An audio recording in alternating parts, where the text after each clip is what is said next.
Poin keempat, surati RI agar izinkan PBB ke Papua. Selain itu, MSG juga meminta ketua organisasi ini untuk menulis surat ke Associated Member atau anggota asosiasi, dalam hal ini Indonesia, agar mengizinkan kunjungan Komisaris HAM PBB ke Papua Barat dan meminta Komisi Tinggi HAM PBB membuat laporan soal pelanggaran hak asasi manusia di Papua disampaikan di waktu yang tepat untuk menjadi pertimbangan di KTT MSG selanjutnya pada tahun 2024. Demikian dokumen tersebut. Sementara dalam poin kelima, MSG temani PBB saat ke Papua, para pemimpin juga meminta sekretariat menerima komisioner HAM PBB. Sementara adapun keempat negara anggota MSG Melanesia yang mendukung Beni Wenda di KTT internasional, di antaranya yaitu negara Vanuatu, Kepulauan Solomon, Fiji, Papua Nugini, dan satu organisasi Front Pembebasan Nasional Sosialis Kanak atau FLANS Kaledonia Baru. Namun pasca protes keras pemerintah Indonesia, akhirnya pihak keempat negara dan satu organisasi tersebut kembali mengakui wilayah kedaulatan Indonesia atas Papua yang tertuang dalam dokumen KTT MSG Melanesia.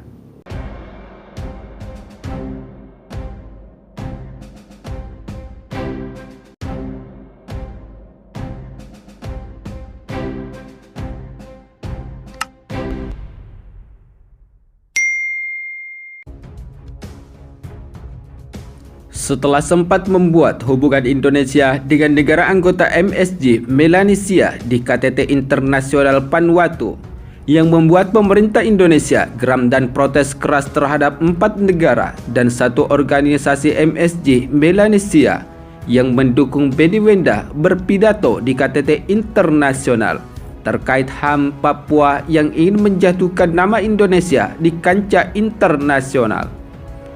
Sontak saja membuat keempat negara dan satu organisasi pendukung gerakan Papua Merdeka yang selama ini disuarakan oleh Beni Wenda tampak terlihat semakin ciut atas gertakan delegasi Indonesia yang keluar ruangan saat acara KTT internasional. Saat pidato yang disampaikan oleh Beni Wenda serta protes keras Kemenlu RI melalui jalur diplomasi dengan 4 negara MSG Melanesia.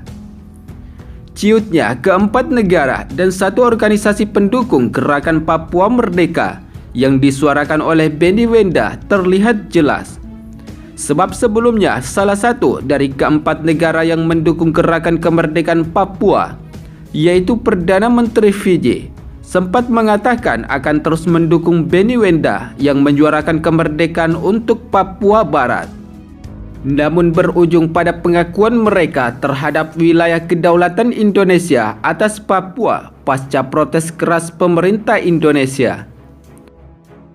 Hal tersebut sebagaimana dalam kutipan sumber media informasi terkait bahwa kini negara Melanesia atau Melanesia Spearhead Global MSG menegaskan kembali pengakuannya soal kedaulatan Indonesia atas Papua yang tertuang dalam dokumen Joint Communique 22 NMSG Leader Summit pada 24 Agustus lalu, di mana dalam Communique itu merupakan hasil konferensi tingkat tinggi KTT MSG di Vanuatu pada 23 hingga 24 Agustus. Dan Indonesia hadir dalam KTT tersebut sebagai associated member atau anggota sekutu. Namun informasi pengakuan keempat negara dan satu organisasi atas wilayah kedaulatan Indonesia di Papua yang sebelumnya telah pendukung Beni Wenda dalam pidato gerakan Papua Merdeka, sebagaimana kutipan situs resmi yang diterima pada 30 Agustus 2023 yang tertuang dalam dokumen KTT internasional untuk MSG Melanesia. Sementara sebelumnya, adapun keempat negara anggota MSG Melanesia yang mendukung Beni Wenda di KTT internasional, di antaranya yaitu negara Vanuatu, Kepulauan Solomon, Fiji, Papua Nugini, dan satu organisasi Front Pembebasan Nasional Sosialis Kanak atau Frans Kaledonia Baru. Namun pasca protes keras pemerintah Indonesia, akhirnya pihak keempat negara dan satu organisasi tersebut kembali mengakui wilayah kedaulatan Indonesia atas Papua yang tertuang dalam dokumen KTT MSG Melanesia. Adapun 6 poin hasil KTT MSG yang membahas soal Papua yaitu diantaranya sebagai berikut. Pertama, forum paling tepat bahas Papua di PBB, para pemimpin mengakui bahwa front yang paling tepat untuk membahas persoalan hak asasi manusia atau HAM adalah di Perserikatan Bangsa-Bangsa melalui Dewan HAM. Kedua, akui kedaulatan Republik Indonesia atas Papua. Para pemimpin menegaskan kembali kedaulatan Indonesia atas Papua. Demikian dokumen itu. Para pemimpin MSG juga telah menyampaikan pandangan kolektif mereka terkait situasi tersebut yang tercakup dalam Kominke Forum Pasifik Island. Adapun poin ketiga, yaitu desak PIF, MSG juga mendesak PIF untuk mengimplementasikan keputusan Kominke pemimpin PIF pada Agustus 2019 agar Komisi HAM PBB melakukan misi ke Papua Barat dan provinsi-provinsi Papua dan mempertimbangkan akar masalahnya yang lebih lanjut sebagaimana dalam dokumen tersebut. Poin keempat, surati RI agar izinkan PBB ke Papua. Selain itu, MSG juga meminta ketua organisasi ini untuk menulis surat ke Associated Member atau anggota asosiasi, dalam hal ini Indonesia, agar mengizinkan kunjungan Komisaris HAM PBB ke Papua Barat dan meminta Komisi Tinggi HAM PBB membuat laporan soal pelanggaran hak asasi manusia di Papua disampaikan di waktu yang tepat untuk menjadi pertimbangan di KTT MSG selanjutnya pada tahun 2024. Demikian dokumen tersebut.